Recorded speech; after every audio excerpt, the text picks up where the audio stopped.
శ్రీమాత్రే నమ. శ్రీ గురుభ్యో నమ. తదుపరి మీనరాశి. విశ్వావసునామ సంవత్సరంలో మీనరాశి వారికి ఎలా ఉంది అనేటువంటి విషయాన్ని తెలుసుకుందాం. విశ్వావసునామ సంవత్సరంలో మీనరాశి వారికి ఆదాయం 5, వ్యయం 5, రాజ్యభోజ్యం 3, అవమానం 1.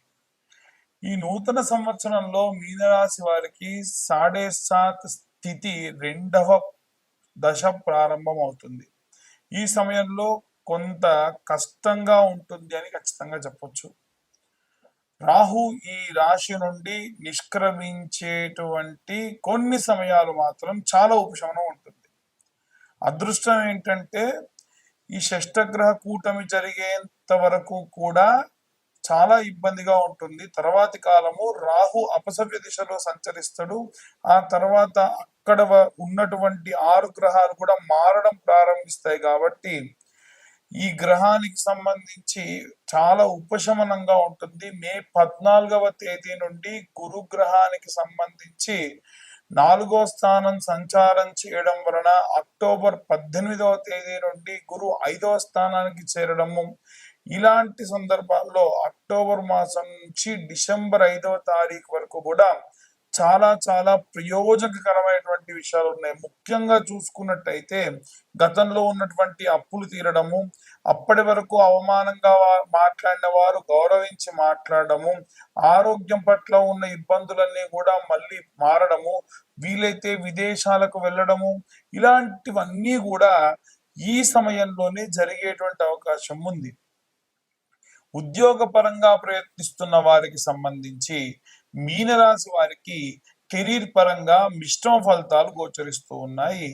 కెరీర్ మారేందుకు కూడా ప్రయత్నించవచ్చు. ఎట్టి పరిస్థితుల్లో గత ఉద్యోగాన్ని మారి ఉద్దేశం మాత్రం చేయకండి. వేరే ఉద్యోగం వచ్చి కన్ఫామ్ అయింది అన్నప్పుడు మాత్రమే మారండి. అనవసరంగా ఉద్యోగం రాకుండా ఉద్యోగం మార్చడం చాలా మంచిది కాదు. ఈ సమయంలో ఓపిక చాలా ఎక్కువగా ఉండాలి. నిరుద్యోగులకు కొత్త ఉద్యోగ శుభవార్తలు కలుగుతాయి. ఎందుకంటే బాధ్యత అధికంగా ఇచ్చేటువంటి వాడు ఈ కాలం కాబట్టి చాలా కష్టపడాల్సిన అవసరం ఉంది. ఈవెంట్ మేనేజ్మెంట్స్, టెక్నికల్ రంగాల్లో ఉన్నటువంటి వాళ్ళు, ఈ అనుబంధితంగా ఉన్నటువంటి వాళ్ళు, పరంగా పనిచేసేటువంటి వాళ్ళు, ఉద్యోగస్తులు, విదేశీ ప్రయాణాలు చేసే వాళ్ళు, వీటన్నిటికీ సంబంధించి సత్ఫలితాలే గోచరిస్తూ ఉన్నాయి.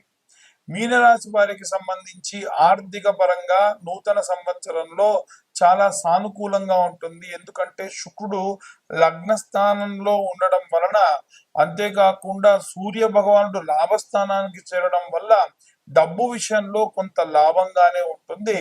బుధుడు 10వ స్థానంలో ఉన్న సమయం కూడా ఆర్థిక పరమైనటువంటి స్థిరత్వము, సేవింగ్స్, ఏవైనా సరే ఫిక్స్డ్ డిపాజిట్లు, ఇలాంటివి జరిగే అవకాశం ఉంది. ఈ సమయంలో చాలా జాగ్రత్తగా డబ్బును ఆదా చేసుకోండి. అనవసరమైనటువంటి వృధా ఖర్చులకు వెళ్ళకండి. మీకు మళ్ళీ ఏవైనా స్థిరాస్తిని కొనాలి అనేటువంటి ఆలోచన వస్తే మళ్ళీ అప్పు చేసేటువంటి దిశగా మాత్రం వెళ్ళకండి. ఉన్నంత వరకు కూడా పరిస్థితులన్నీ చక్కబెట్టుకోవడం, దీపం ఉన్నప్పుడు చక్కబెట్టుకోవడం అంటారు, ఇల్లు చక్కబెట్టుకోవడం అంటారు కదా, ఆ విధంగా చూసుకోవడం మంచిది. ఆరోగ్యపరంగా చూసుకున్నట్టయితే మీనరాశి వారికి ఏప్రిల్ నుండి నవంబర్ వరకు ఈ యొక్క ఆరోగ్యపరమైనటువంటి విషయం కాస్త అనుకూలంగా ఉంటుంది. వీరి యొక్క పరిస్థితి పురోగతి సాధిస్తుంది ఆరోగ్యపరంగా. ఈ షష్టగ్రహ కూటమి పూర్తయిన తర్వాతకి 7.5 2వ దశ ముగుస్తున్న సందర్భంలో శని యొక్క దృష్టి, ఆయన కర్మఫలదాత కాబట్టి 7వ స్థానం అలాగే 8వ స్థానంలోకి సంచరించడం, రాహు లగ్న స్థానంలో ఉండడము, వీటి వలన కొన్ని గొడవలు జరిగే అవకాశం ఉంది. ఈ ఏడాదిలో సహజంగా గౌరవం అధికంగా పొందేటువంటి అవకాశం ఉంది. విద్యాపరంగా ఉద్యోగస్తులు కానీ, అంటే ఎవరైనా టీచర్స్ కానీ, ప్రొఫెసర్లు కానీ, ఎవరైనా మాస్టర్స్ చేస్తున్న వాళ్ళు కానీ, లేదు ఎవరైనా ఇంటర్న్షిప్ చేస్తున్నటువంటి విద్యార్థులు కానీ చూసుకున్నట్టయితే ఈ సమయంలో మే నెలలో మధ్య సమయంలో అనుకూలంగా ఉంటుంది. పోటీ పరీక్షల్లో విజయము, ఇంటర్న్షిప్లలో విజయము, మీరు ఎవరైనా సరే టీచర్లుగా ఉంటే కాస్త జీతం పెరగడము, ఆగస్టు నుండి అక్టోబర్ వరకు చాలా శుభప్రదంగా ఉండడము, కాస్త బద్ధకాన్ని విడిచిపెట్టడము, ప్రతికూల పరిస్థితులన్నీ కూడా వదిలేయడము, వాటికి సంబంధించి ఆలోచన కూడా రాకుండా చూసుకోవడము. మీనరాశి వారికి సంబంధించి వైవాహిక జీవితంలో మిశ్రమ ఫలితాలు గోచరిస్తూ ఉన్నాయి. శని, శుక్రుడు సంచార సమయంలో లగ్నస్థానం నందు ఉండడం వలన సాధారణంగా ఉంటుంది. అలాగే మార్చి నెలలో మన షష్టగ్రహ కూటం అయిపోయి ఉగాది ప్రారంభమైన తర్వాతకి మే 18 వరకు చూసుకున్నట్టయితే వైవాహిక జీవితంలో కొన్ని సమస్యలు ఉండొచ్చు.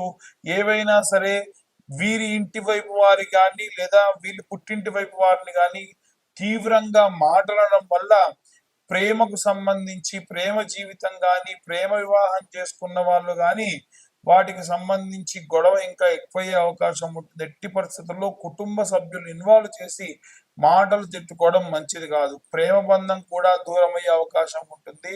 విడాకుల దాకా కూడా పోతుంది. జీవిత భాగస్వామి అనుబంధాన్ని కొనసాగించాలి అనంటే ఎట్టి పరిస్థితుల్లో ఈ రాశి వారు ఇలాంటి ప్రయత్నాలు చేయకండి.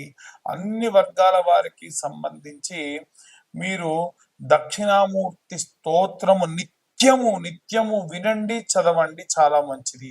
రోజు సాయంత్ర సమయంలో కాలభైరవాష్టకాన్ని చదవండి.